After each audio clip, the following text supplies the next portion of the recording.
proses seleksi antara pelamar umum atau new recruit dengan guru honorer khususnya THK 2 tentu tidak kita samakan gitu ya. Jadi prioritas-prioritas ini kita tetapkan terlebih dahulu, baru kemudian pelamar umumnya kita seleksi.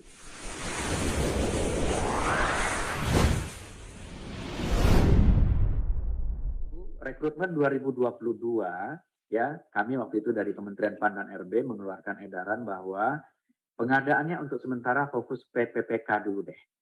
Karena PNS kita ini mesti kita kaji terus ya, berapa sih butuhnya kita nih dalam jangka panjang. Jangan sampai kita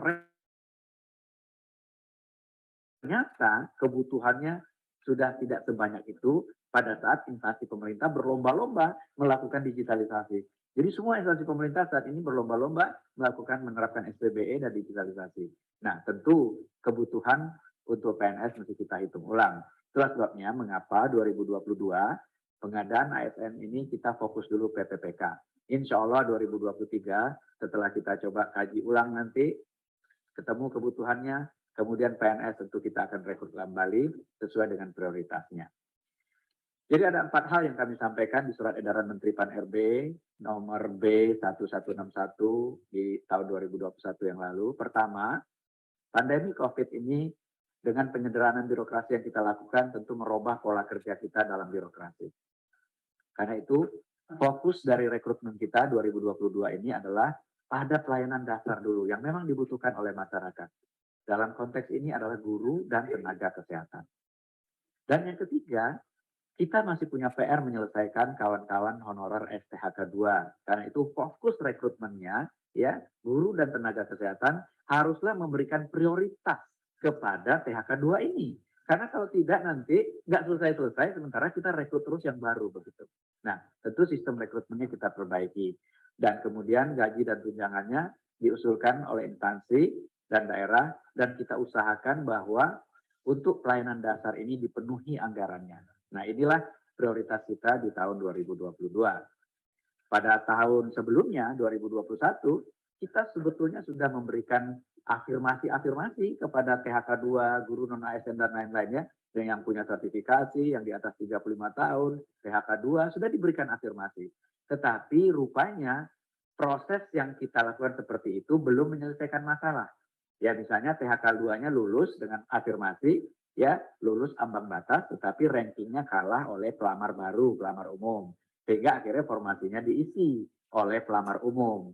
Pelamar umumnya masuk ke sekolahnya, THK-nya tetap jadi honorer di sekolahnya. Nah, belajar dari situ, kita tentu ingin memperbaiki terus tahun ini dan tahun-tahun ke depan. Jadi, tahun lalu, walaupun Kemendikbud menyatakan kita butuh guru, jumlahnya itu 1 juta lebih begitu, ternyata formasi yang disampaikan itu hanya 500-an, dan kemudian yang lulus itu sekitar 293.000 dan seterusnya. Nah, dalam konteks inilah perbaikan-perbaikan kita lakukan di tahun 2022. Jadi kebutuhan nasionalnya kita hitung, ya, dan kemudian formasinya diusulkan, kemudian kita tetapkan. Apa yang membedakan tahun lalu dengan tahun sekarang dalam konteks menghitung formasi dan mengusulkan formasi serta menetapkan formasinya? Jadi tahun ini sudah ditetapkan 522.244 formasi untuk tahun 2022 ini. Nah, terkait dengan guru, sudah kita keluarkan Permen PAN nomor 20 tahun 2022, di mana pengadaan PPK JF guru ini ada konteks prioritas dan pelamar umum. Jadi konteks pelamar prioritas adalah orang yang tahun lalu ikut tes dan sudah lulus ambang batas. Itu kita prioritaskan dulu untuk mendapatkan formasi. Kemudian THK 2 kita prioritaskan dulu untuk mendapatkan formasi di sekolah asalnya, dan seterusnya tenaga non-ASN yang terdaftar di Dapodik.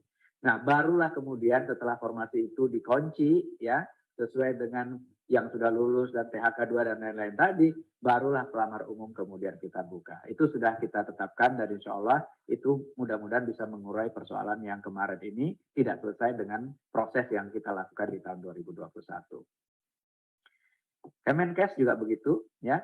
Jadi kebutuhannya ditetapkan secara nasional, kemudian Pemda mengusulkan berdasarkan oleh Kemenkes, dan kemudian diberikan afirmasi-afirmasi terhadap kawan-kawan yang disabilitas di daerah 3T yang sudah mengabdi ya, dengan usia 35 tahun ke atas dengan masa kerja paling singkat 3 tahun dan seterusnya. Jadi afirmasi-afirmasi ini diharapkan juga menyelesaikan persoalan-persoalan non-ASN. Begitu juga terkait dengan dosen dan kemudian tenaga teknis lainnya. Jadi Permenpan 20 2022 memperbaiki proses yang tahun lalu itu usulannya langsung datang dari kementerian lembaga dan daerah, ditetapkan oleh Menpan RB, kemudian proses seleksinya CASN-nya melamar ke formasi yang telah ditetapkan. Ya misalnya Pak Budi melamar menjadi guru yang dibuka lowongan formasinya di sekolah tertentu. Nah ternyata dengan proses seperti itu, dibuka formasinya kebutuhannya oleh Kemendikbud 1,2 juta, ternyata formasi yang diusulkan itu adalah 500.000 dan yang lulus hanya 293.000. Dan yang membuat kita juga perlu memperhatikan ini lebih detail adalah ternyata lowongan guru di daerah 3T itu lebih dari 117.000 tidak ada pelamarnya. Jadi kita butuh guru tapi nggak ada yang ngelamar begitu. Nah ini kan tentu perlu kita perbaiki. Padahal passing grade-nya sudah kita turunkan terus yang bisa berakibat kualitas guru kita turun terus dari waktu ke waktu. Nah 2022 kita berharap formasi oleh Pemda itu berdasarkan data rekomendasi dari Kemendikbud. Karena Kemendikbud lah yang punya informasi kebutuhan secara nasional. Nah berdasarkan itu kita harapkan Pemda mengusulkan kebutuhannya. Namun ternyata kita masih punya challenge. Ya, kita merasa ya Kemdikbud merasa dengan Kementerian Keuangan anggarannya sudah disediakan, tapi Pemda merasa anggarannya belum disediakan secara penuh. Nah ini juga ternyata masih jadi PR buat kita perbaikan lagi ke depannya. Tetapi paling tidak sekarang Pemda dalam hal mengusulkan formasi sudah mengacu kepada perhitungan secara nasional yang ditetapkan oleh Kemendikbud. Dan proses seleksinya berdasarkan prioritas yang tadi saya ceritakan. Dan dalam konteks ini diharapkan proses seleksi antara pelamar umum atau new recruit dengan guru honorer khususnya THK 2 tentu tidak kita samakan gitu ya. Jadi prioritas-prioritas ini kita tetapkan terlebih dahulu baru kemudian pelamar umumnya kita seleksi.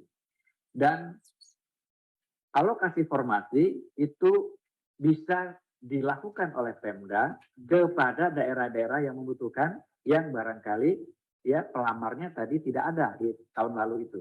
Jadi sekarang pelamar umum bisa dialokasikan oleh Pemda ke sekolah-sekolah di daerah 3T yang tadinya tidak ada pelamarnya. Jadi mudah-mudahan distribusi guru kita juga menjadi lebih baik tahun ini dibandingkan proses rekrutmen yang kita lakukan tahun lalu.